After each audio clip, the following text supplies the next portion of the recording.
My dream My dream. My dream. is to be Olympic gymnast. Be a rock star. a sports medicine therapist. I've always had a passion for art. I've loved it. I absolutely love being around kids, to see them just be creative and just to express themselves. It seems like when they're in this room and having fun and getting to paint and getting to create something new that's never been seen before, they just get really excited. I've just always had a passion for the art, and I love the thought of bringing that out into the kids and bringing that into their life. I enjoyed arts all the way through, all the way from elementary school. I was at home writing, I was drawing all the time, all the way through middle school and high school, and then I got into college and I thought, how can I, combine my passion in arts, and teaching is what I came up with. I love the little ones. I love the hugs every day, and you walk through the halls and everybody knows each other, and it just seems like everybody really cares. If they're asking if you had a good day, they really are asking if you had a good day. And even the teachers that haven't had the students yet, they seem to know every student in the building. And I have the joy of actually seeing the kids from kindergarten all the way up through 5th grade, so I get to see them grow every year and really get to know their personalities, and they kind of feel like my own kids at that point. So it gets really sad at the end of the 5th grade year, so having to see them go. I wanted to be a teacher, at the early age. I think it was kind of like it looked fun because that's what my sisters were doing, and I would have to do all the work basically. As I got older and going through high school, it was kind of, different teachers that I had and the way they taught and their enthusiasm. I thought I enjoyed being with kids. I was always the one growing up around all the little babies and all the little kids.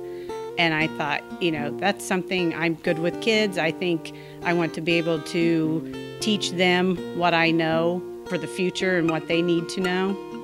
Having been a DeSoto student myself, that kind of, I think, sometimes maybe inspired me also, coming through a good school, coming back to that school as a teacher, and some of the exciting things with the kids that we've gotten to do being a small school here. So pretty much been here all my life.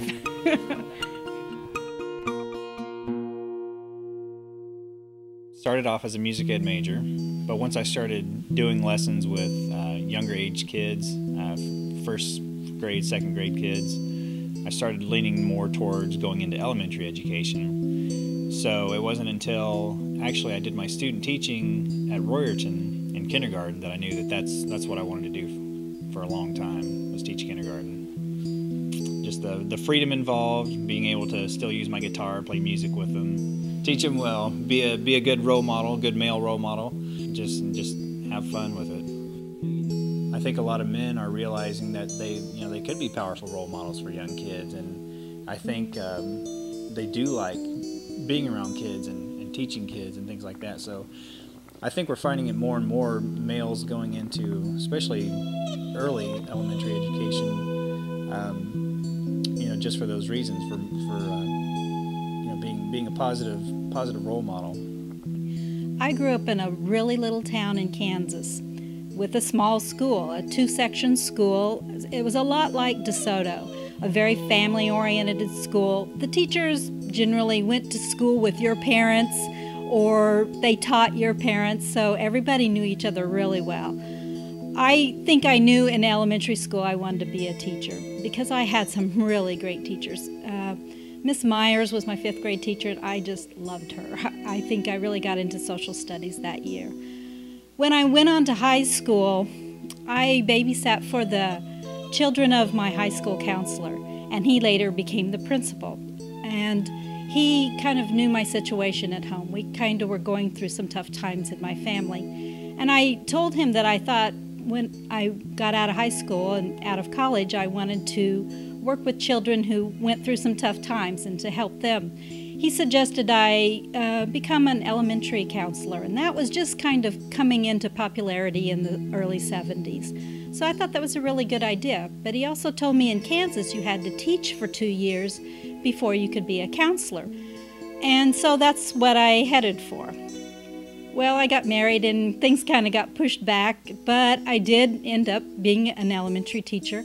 And once that I got in the classroom, I realized I had my own little group there and I could help them get through the tough times in life too. You get to know your children so much better when you have them 6.5 hours a day. But what they don't really realize, they continued to help me through the tough times. So you just learn from each other, and it's a great position to be in. I'm very happy with my choice. I really am. I guess teaching was something that when I was at Ball State, I got an opportunity to do. I wasn't in a teaching major. Had always worked with kids in church and things and enjoyed it. But one professor said, I guess some people kind of direct your lives and your life takes a change and a point. And he said, well, you're really good at this. I got an opportunity to teach. And I thought, yes, and I really enjoy this. And so that was kind of my direction in life. From that point on was the turning point in my life to get to the place of where I am now, and just it was a love that I had I didn't even know I had, and has been a great joy and always a great challenge. It seemed like every job I had was you learn the job and you get bored with it, but teaching, it's always a challenge. There's always a different personality in a child. There's always something you can't figure out to help them, and you have to search a way to help a child. And there's the marvelous things about teaching, like being up in front of a choir that's practiced really hard, and then they just blow you away with their beautiful sound and their smiles. And there's the hugs from the kids, and there's the light bulbs going on. That's always just so fun. So I never really realized when I was young, didn't know myself well enough to know that this was going to be like the joy of my life. And I'm thankful to that professor at Ball State that said, hey, you're talented at this. Why don't you think about being a teacher? And I'm glad he said that to me, because that has been just a wonderful, challenging career. My dream is to be a dermatologist, veterinarian, ballerina, and a chef. A teacher. Honestly, I have wanted to be a teacher since I was in elementary school. And I used to help one of my best friends do her homework because she struggled through school. And I loved doing it. I never had any reason not to help her. I'd go over there after school and I'd help her with her homework and kind of a tutor to her, even though we were kind of in the same grade. And so from that point on, I knew I wanted to teach. That just intrigued me. And I liked seeing someone get it. When that light bulb comes on. When I went to college, I actually started out as a business major because I was kind of advised that teachers don't make very much money. And I did well as a business major for the first year, but I didn't like it. It just wasn't what I wanted to do with my time, and switched majors back into education and loved it. And I was very blessed having a mentor who was in the field of gifted.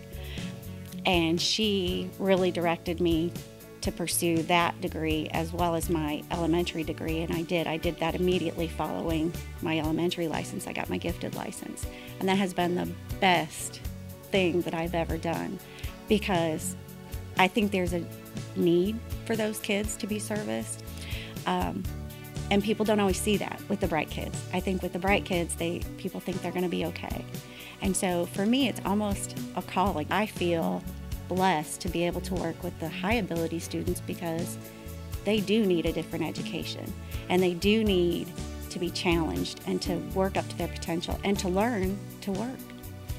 Some of them go through their educational career for a long time and they don't know how to study, they don't know how to prepare for things, and then they get to college and it's a shock.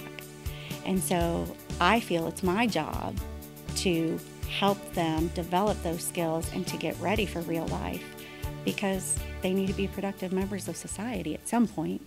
And I love teaching.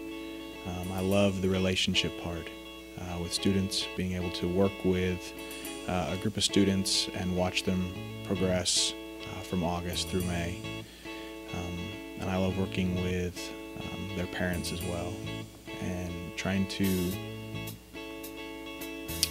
get to know each kid individually, to know what they're about, what their gifts are, what their strengths are, but also what their weaknesses are, and then work with them and their parents in order to kind of strengthen those weaknesses, but also to really celebrate what they're good at. So yeah, it's fun. I don't really understand why everyone doesn't go into teaching, because I get up every day and I'm excited to go to work. Holidays and summers off, not a bad deal either, but it's just so much fun to come to DeSoto every day and to work with not only my 20 students, but a great staff and the rest of the building as well.